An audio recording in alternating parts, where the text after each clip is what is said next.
Question number 20पासून आज पाहणार आहोत आपण. काल आपण क्वेश्चन नंबर 19पर्यंत क्वेश्चन बघितलेले आहेत.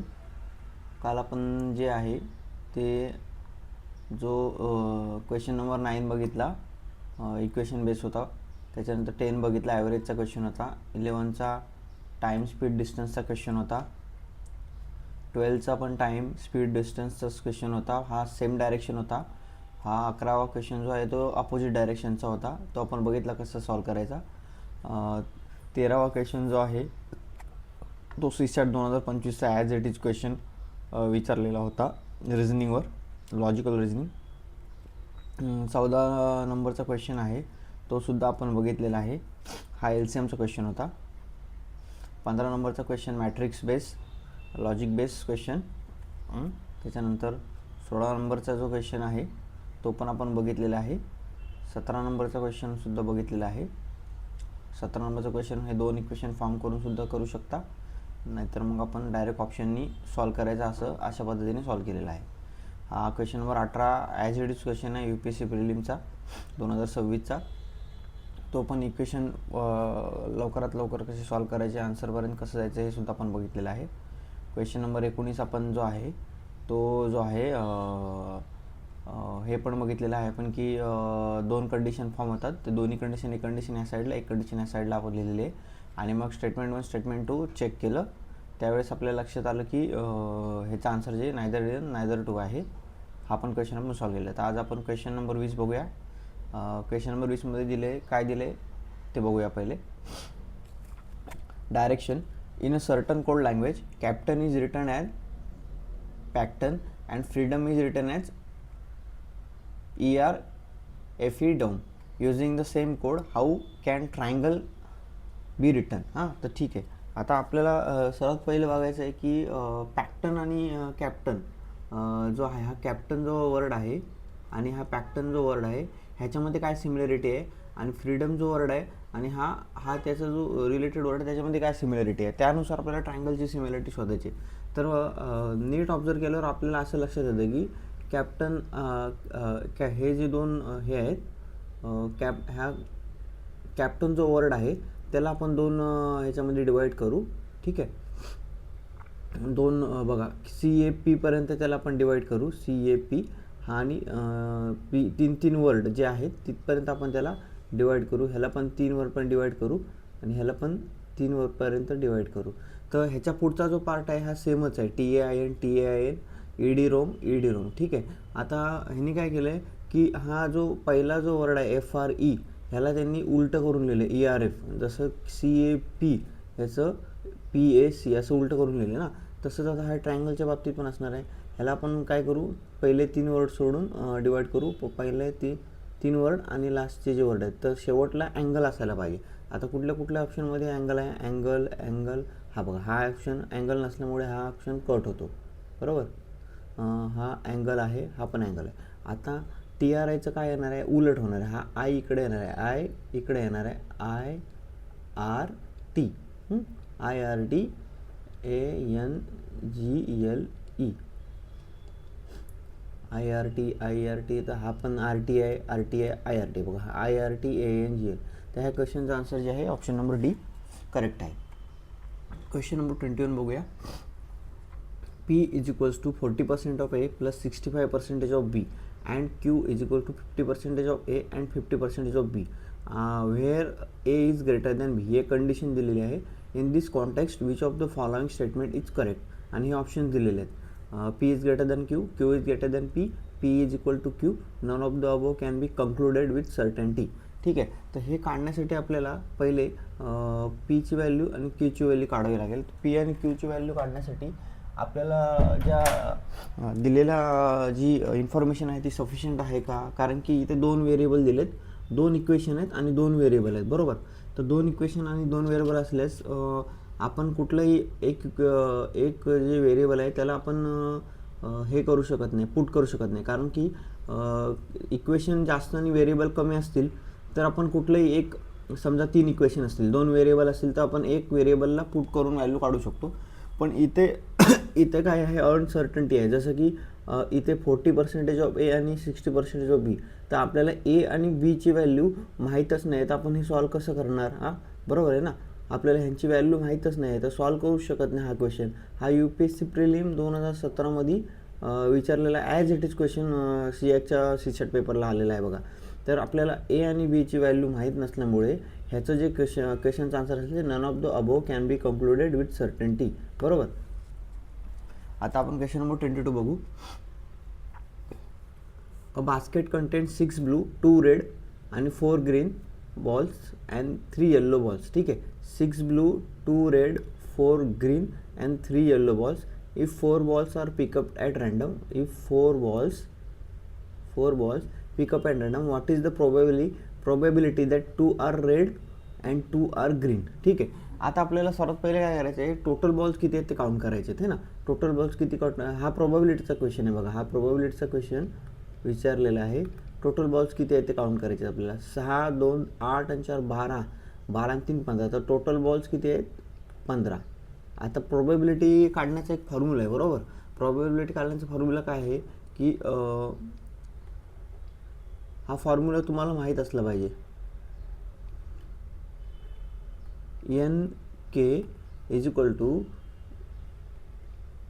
N factorial upon K factorial N minus K factorial. बरोबर.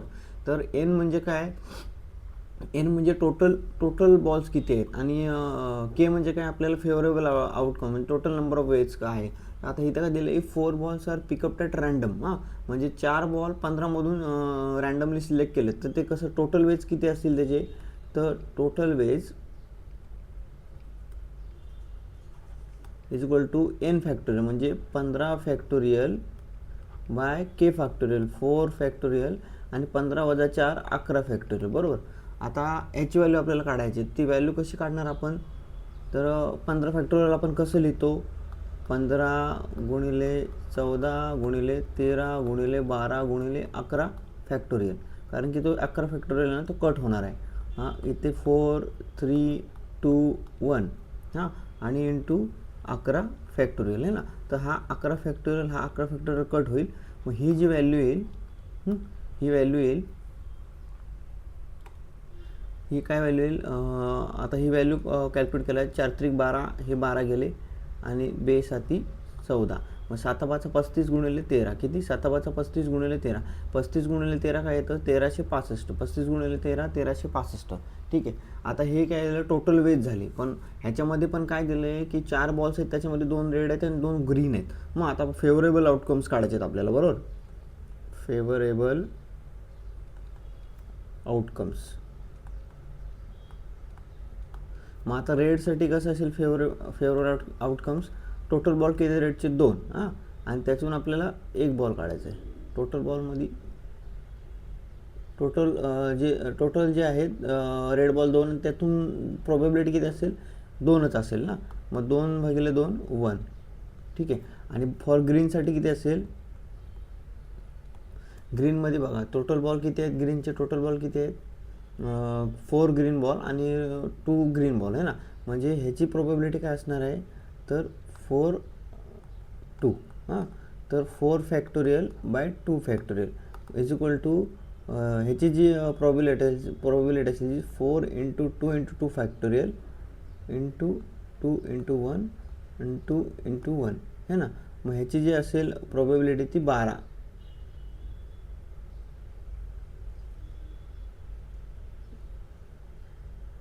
टोटल ग्रीन बॉल्स किती आहेत 4, आणि आपल्याला त्यातले 2 ग्रीन बॉल पाहिजेत ना, मग ह्याची जी असेल 2 फॅक्टोरियल इंटू 4 मायनस 2 म्हणजे 2 फॅक्टोरियल इंटू 2 फॅक्टोरियल, बरोबर, इंटू 2. तर मग हे ह्याची व्हॅल्यू जी आली 6.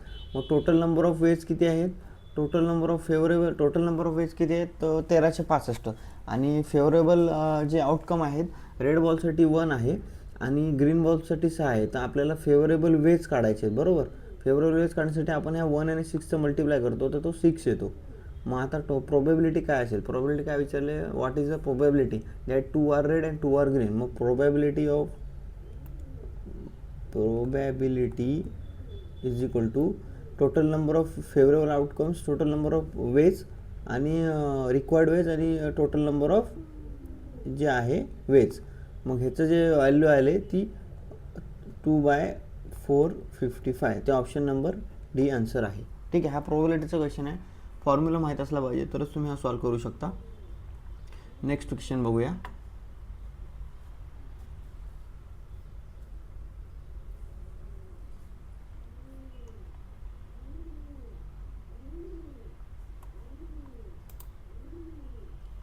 Question number 23.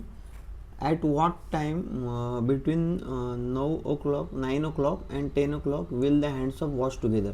ठीक आहे, आता हा जो आहे जे आपल्याकडे घडी असते हा, त्याच्यामध्ये आवर हँड असतो, मिनिट हँड असतो आणि सेकंड हँड असतो. तर इथं काय विचारलं आहे की जर 9 o'clock आणि 10 o'clockच्या मध्ये असा कुठला टाईम असेल की त्याच्या असं अशी कुठली वेळ असेल की त्याच्यामध्ये हँड्स ऑफ म्हणजे जे दोन्ही हँड्स आहेत ना ते एका ठिकाणी असतील, टुगेदर असतील, बरोबर.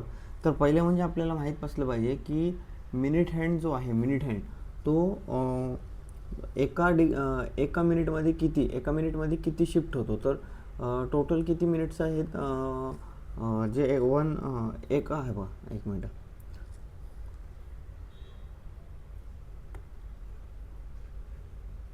आपल्याला माहीत पाहिजे की एका दिवसामध्ये 24 तास असतात, डेमध्ये 12 तास असतात, नाईटमध्ये 12 तास असतात, बरोबर. मग एका तासामध्ये 60 मिनटं असतात आणि एका मिनटामध्ये हा किती शिफ्ट होणार आहे तर 360 डिवाइड बाय 12 तास. म्हणजे एका तासमध्ये 12 त्रिक 36, 30, म्हणजे एका तासमध्ये तो 30 डिग्री शिफ्ट होतो. मग एका मिनटामध्ये किती होईल तर एका मिनटामध्ये तो 5 मिनिट असतात ना, एका तासात 5 मिनिट, एका तासात 60 मिनटं, बरोबर. मग 60 मिनटं असल्यामुळे तो जो आवर हँड आहे तो जो आहे तो 0.5 डिग्री शिफ्ट होतो आणि मिनिट हँड आहे जो 6 डिग्री शिफ्ट होतो, बरोबर.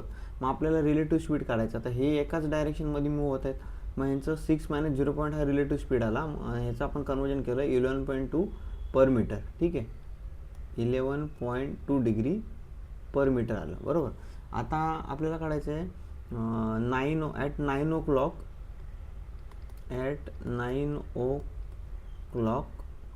हां, 9 जेव्हा 9 वाजलेले असतील तेव्हा त्याच्यामध्ये गॅप किती असेल बघा. आता ही असं घड्याळ आहे, हां 9, तर हा आवर हँड 9वर असेल, मिनिट हँड जो आहे तो 12वर असेल ना. मग हा गॅप किती आहे तर हा 45 डिग्रीचा गॅप आहे. किती? 45 डिग्रीचा गॅप आहे. आणि जो टोटल गॅप आहे, तो किती आहे, मिनिट हँडचा टोटल गॅप किती आहे, minute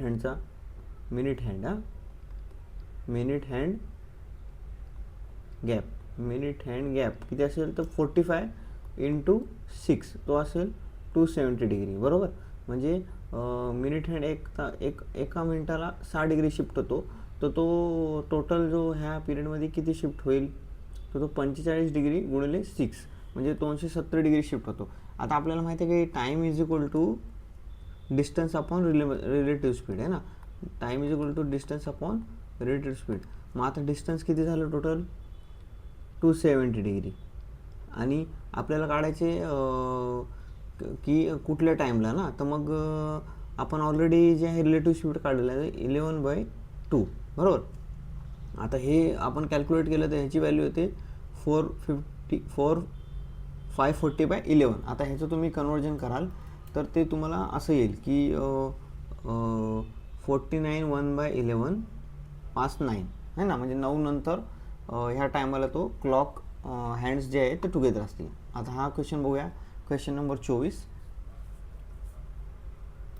A sum of ₹53 is divided among A, B, C in such a way that A gets 7 rupees more than B, B gets 8 rupees more than C है ना. आता हा क्वेश्चन खूप easy आहे ना. तुम्हाला जर सॉल्व करायचा आहे तुम्ही एक्स मानून सुद्धा सॉल्व करू शकता है ना. एक्स मानून जर कुठलीही एक व्हॅल्यू तुम्ही एक्स मानायची, त्याच्यानुसार तुम्ही हे बघा आता ए, बी आणि सी, हां ह्या तिघांपैकी कुठली एक व्हॅल्यू तुम्ही एक्स मानली तर ते बाकीचे जे आहे ते तुम्ही कॅल्क्युलेट करू शकता. पण मी तुम्हाला एकदम सोपी पद्धत सांगतो. हे बघा इथं काय दिलं आहे, A gets ₹7 more than B, B gets ₹8 more than C. मग एची व्हॅल्यू जी असेल ती नक्कीच बीपेक्षा जास्त असेल आणि बीची व्हॅल्यू जी आहे ती सीपेक्षा जास्त असेल, बरोबर ना. कारण की एला 7 रुपये जास्त मिळत आहेत बीपेक्षा आणि बीला 8 रुपये जास्त मिळत आहेत सीपेक्षा. म्हणजे एकडे जेवढे पैसे असतील ते बी आणि सीपेक्षा जास्त असतील. मग इक्वेशनमध्ये ऑप्शनमध्ये असं ऑप्शन बघा की ही कंडिशन आहे ती सॅटिस्फाय होते आहे ना. आणि जर अशी कंडिशन 2 सॅटिस्फाय होत असतील तर तुम्हाला ते कॅल्क्युलेट करावं लागेल. तर आपण बघूया की ही सिच्युएशन कुठं कुठं सॅटिस्फाय होते. आता इथं व्हॅल्यू काय दिले की 16, 9. हां, तर इथे ए आणि बी, एची व्हॅल्यू बीपेक्षा जास्त आहे, पण इथं बी आणि सी, तर 9 हा 18पेक्षा कमी असल्यामुळे बीची व्हॅल्यू कमी आहे. ही इक्वेशन सॅटिस्फाय होत नाही, बरोबर. आता बघूया ऑप्शन बी. हां, ऑप्शन बीमध्ये पहिली सिच्युएशन जी आहे 25 आणि 18, तर इथे ए इज ग्रेटर दॅन बी आहे. 18 आणि 10, तर ही पण सुद्धा कशी कंडिशन सॅटिस्फाय होते. आपण तिसरा ऑप्शन चेक करू. 18 आणि 25 ही सॅटिस्फाय होत नाही, हा डायरेक्ट कट होईल ऑप्शन. आणि 25 आणि 10, ठीक आहे. हा 15 आणि 8 ही सॅटिस्फाय होते, ही सॅटिस्फाय होत नाही कारण की 8 30पेक्षा कमी आहेत. आता हे बघा तुम्ही किती इझिली आन्सर काढलं आहे ना, 25, 18 आणि 10. तर तुम्ही एक्स मानणार, कॅल्क्युलेट करणार. हां, आता सपोज ऑप्शन क्लॅश झाले, आता सेम दोन्ही ऑप्शन सेम असतील. हा 30, हा 15 इकडे आहे, हा 30 इकडे आहे, 15मध्ये आहे आणि 8 इकडे. तर काय करणार, तर तुम्हाला एक्स मानून ते कॅल्क्युलेट करावं लागणार. तर कसं, आता बघा मी समजा एक सीला एक्स मानलं, हां, तर B gets 8 rupees more than C, मग एक्स प्लस 8. आणि A gets 7 rupees more than B, मग एक्स प्लस 8 प्लस 7. मग एक्सची व्हॅल्यू आली एक्स प्लस 15, बीची व्हॅल्यू आली एक्स प्लस 8 आणि सीची व्हॅल्यू एक्स, असं आलं, बरोबर. आता टोटल सम किती दिलं आहे 53 दिलं आहे. मग ह्या तिघांची जी ॲडिशन केलेली पाहिजे ती 53 आली पाहिजे, बरोबर. मग तुम्ही काय व्हॅल्यू काढाल, एक्स प्लस एक्स 3x. आता हा प्लस आहे तो इकडं मायनस होईल, म्हणजे 53 मायनस 15, 23. 53 मायनस 23, 15 आणि 8 23, बरोबर. 53 मायनस 23, तर 3x व्हॅल्यू जी आली ती 30 आली, बरोबर. मग एक्सची व्हॅल्यू आली 10, बरोबर. एक्सची व्हॅल्यू आली 10, ही बघा एक्सची व्हॅल्यू आली 10. आता बीची व्हॅल्यू किती आहे, एक्स प्लस 8, बीची व्हॅल्यू 10 प्लस 8 18, आणि बीची व्हॅल्यू 10 प्लस 8 18, आणि एची व्हॅल्यू बी प्लस 7, मग 18 आणि 7 25. बघा आलं नाही उत्तर, ठीक आहे. आता क्वेश्चन नंबर 25 बघूया.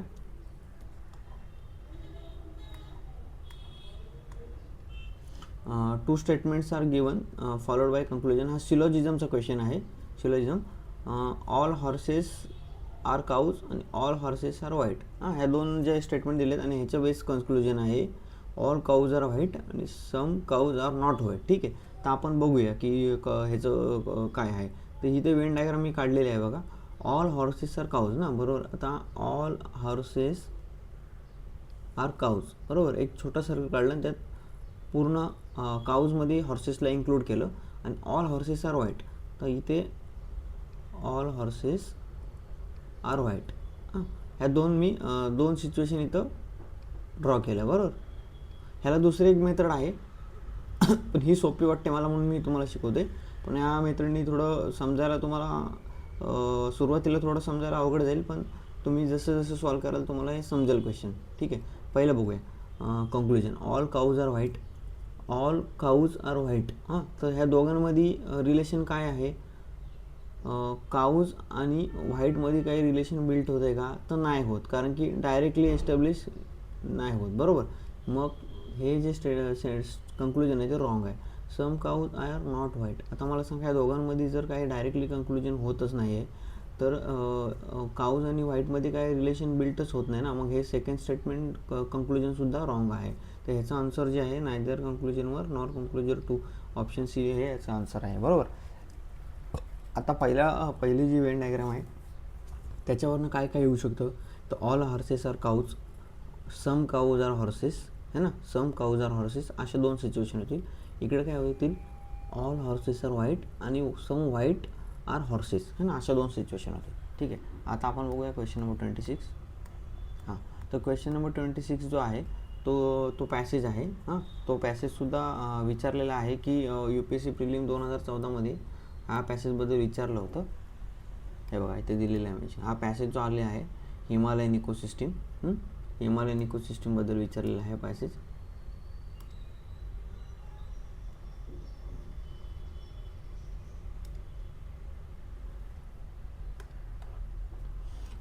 हा पॅसेज जो आहे UPSC प्रिलिम 2014चा प्रिवियस इयर पेपर CSATमध्ये आलेला आहे.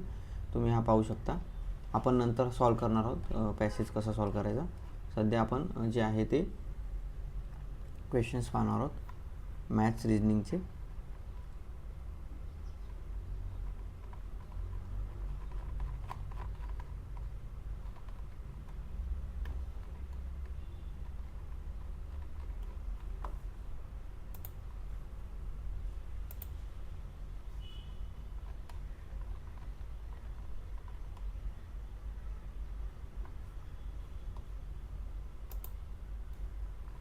PDF ओपन होत नाही आहे, लोड होत नाही आहे. एक मिनटं, मी परत PDF जी आहे ती लोड करतो.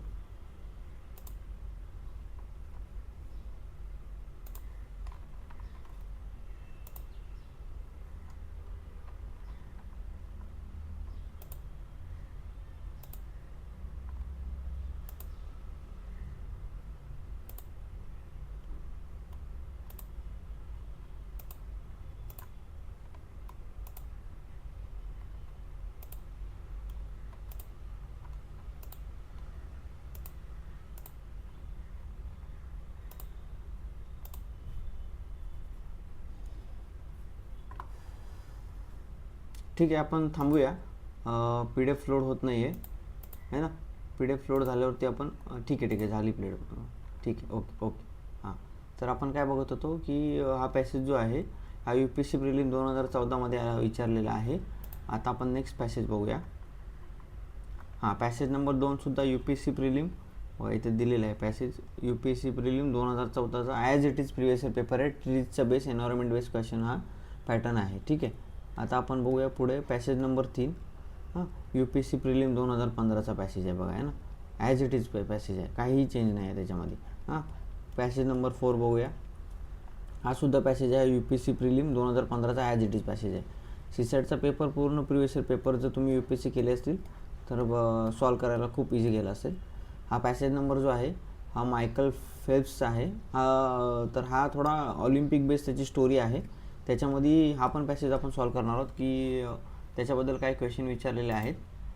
हां, ते सुद्धा आपण बघणार आहोत की काय क्वेश्चन आहेत ते.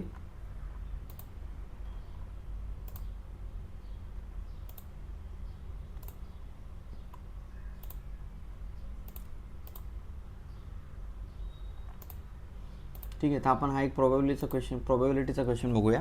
क्वेश्चन नंबर 40 आहे. A bag content 6 red ball, 4 blue balls, 1 ball is drawn at a random, what is the probability that is red. हा एकदम प्रोबॅबिलिटीचा बेसिक क्वेश्चन विचारलेला आहे ना. प्रोबॅबिलिटीचा हा एकदम बेसिक क्वेश्चन विचारलेला आहे. सर्वात पहिले काम करायचे आपल्याला, टोटल बॉल किती आहेत ते काउंट करायचे. तर टोटल बॉल जे आहेत, total ball is equal to 10, बरोबर. आणि आता प्रोबॅबिलिटी काय काढायची, 1 ball is a drawn at random. मग आता 1 बॉल कुठला आहे, रेड आहे का ब्लू आहे हे आपल्याला दिलेलं नाही, कंडिशन दिलेलीच नाही. तर आपण डायरेक्ट 1 बॉल 10मधून जो आहे तो 1 ball drawn at random, what is a probability that is red. हां, तर तो रेड बॉल असला पाहिजे, बरोबर. इथं दुसरी काय कंडिशन दिली नाही, फक्त तो एक कंडिशन दिली की तो रेड असला पाहिजे. आता रेडची पॉसिबिलिटी किती असतील, 6. हां, मग प्रोबॅबिलिटी कशी करणार, तर probability is equal to total number of edges of red ball is 6 and total number of ball is 10, that is 0.6. तर ह्या क्वेश्चनचा आन्सर आहे 0.6, है ना. तर हा 40 नंबरचा क्वेश्चन असा प्रोबॅबिलिटीचा खूप बेसिक क्वेश्चन आहे. आता आपण बघूया पुढचे क्वेश्चन बघूया. पॅसेज झाल्यानंतर जे दुसऱ्या पार्ट CSATमध्ये पुढे विचारलेले क्वेश्चन बघूया. आता 5 फ्रेंड्स ABCDE आज sitting around a circular table facing the centre. ठीक आहे, हे व्यवस्थित असलं पाहिजे. Facing the centre facing outside the centre. ठीक आहे, अपोजिट द सेंटर. आता ह्या सिच्युएशन दिल्या, ही इन्फॉर्मेशन दिली. A sits immediately to the left of B, C sits immediately to the right of B, D is not adjacent to B, E is adjacent to A. Which one of the following is correct. त्याच्यावर best हे option दिलेले आहेत, तर तुम्हाला हे कुठलं correct आहे ते हे करायचं. आता आपण हा क्वेश्चन सॉल्व करूया. हां, आपण एक टेबल आहे. आता सपोज हा टेबल सर्कल वेमध्ये आहे आणि 5 जणं बसलेत. हां, ठीक आहे, 5 जणं बसलेत. आता आपण बघूया की सिच्युएशन काय दिलेली आहे. हां, situation information. A sits immediately to the left of B. A sit immediately to the left of B. मग मी सपोज इथं B इथे बसला तर A sits immediately to the left of B, कारण की ते फेसिंग टुवर्ड्स द सेंटर आहे ना, फेसिंग टुवर्ड्स द सेंटर म्हणजे टेबलच्या आतल्या बाजूला ते तोंड करून बसलेले आहेत. तर ही पहिली जी इन्फॉर्मेशन आहे ती आपण इथे मार्क डाऊन केली. आता दुसरी बघू. C sits immediately to right of B, C sits immediately to the right of B. हां, तर सी बीच्या उजवीकडे बसलेला आहे ना, सी हा बीच्या उजवीकडे बसला आहे, ए हा बीच्या डावीकडे बसला आहे. ह्या दोन सिच्युएशन झाल्या. आता काय दिलं आहे, D is not adjacent to B, D is not adjacent to B, आणि E is adjacent to A, E is adjacent to A, बरोबर. मग आता एच्या ॲडजस्टंटला इकडे बी आहे, तर इकडं काय असला पाहिजे, ई असला पाहिजे. हां, आणि D is not adjacent to B, मग डी जो आहे हा इथं असला पाहिजे, बरोबर. एकच जागा उरलेली आहे. आता आपण बघूया ऑप्शन्स बघूया. D sits immediately, D sits immediately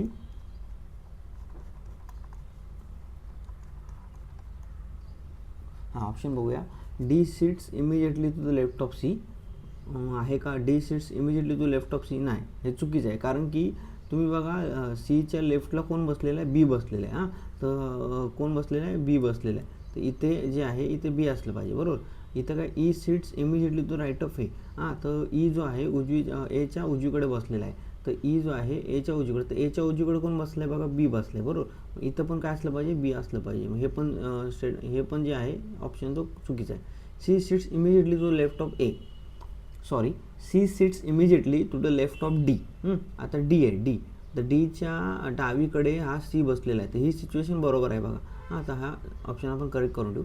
आणि चौथी जी आहे, B sits immediately to the left of E. हां, B sits immediately to left of E, म्हणजे ईच्या लेफ्ट साईडला बी आहे, पण इथे तर डी आहे ना, म्हणजे हा इथे डी असला पाहिजे, हा बी नसून हा डी असला पाहिजे, बरोबर. आता ही तर ऑप्शन सी याचं करेक्ट आन्सर आहे, बरोबर. आता क्वेश्चन नंबर पुढचा बघूया, 37. हा क्वेश्चन आहे क्रिटिकल रिझनिंग इंटरफरन्सचा क्वेश्चन आहे. तर ह्याच्यामध्ये आपण पहिले बघूया की स्टेटमेंट काय दिले. Every successful prediction eventually appears obvious, but every obvious event was not necessarily predictable but before it occurred. Which one of the following is the most logical inference. Option A, predictability and obviousness are identical concept. कसे काय identical असतील, ते नसू शकतात ना. Predict आणि obviousness हे कसे असतील, तुम्ही काय प्रेडिक्ट केलं आणि ते ऑब्वियसच असेल असं नसतं ना प्रत्येक वेळेस. तर हे थोडं तुम्हाला तुमचं क्रिटिकल रिझनिंग ते चेक करते का. Hindsight may create and illusion of predictability. हां, तर हे करेक्ट आहे, कारण की सक्सेसफुल प्रेडिक्शन आहे ते ह्याच्या स्टेटमेंट दिलेलं आहे की ते ऑब्वियसच असतं, ऑब्वियसच आहे, ॲपियर्स ऑब्वियस, म्हणून ऑप्शन बी जो आहे तो करेक्ट आहे. Hindsight may create and illusion of predictability, बरोबर. Every unpredictable event ultimately becomes predictable. कसं काय असू शकतं, चुकीचं आहे, है ना. Success of prediction depends on only on probability. आता हा किती एक्स्ट्रीम, किती ओनली ऑन म्हणजे किती एक्स्ट्रीम आहे, हा एक्स्ट्रीम वर्ड आहे ना. ओनली ऑन म्हणजे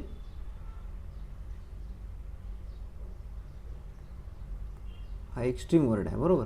आता त्याच्यामुळे ह्याचा ऑप्शन बी हे करेक्ट आन्सर आहे. आता पुढचा क्वेश्चन बघूया. पुढचा क्वेश्चन जो आहे तो ब्लड रिलेशनशी रिलेटेड आहे.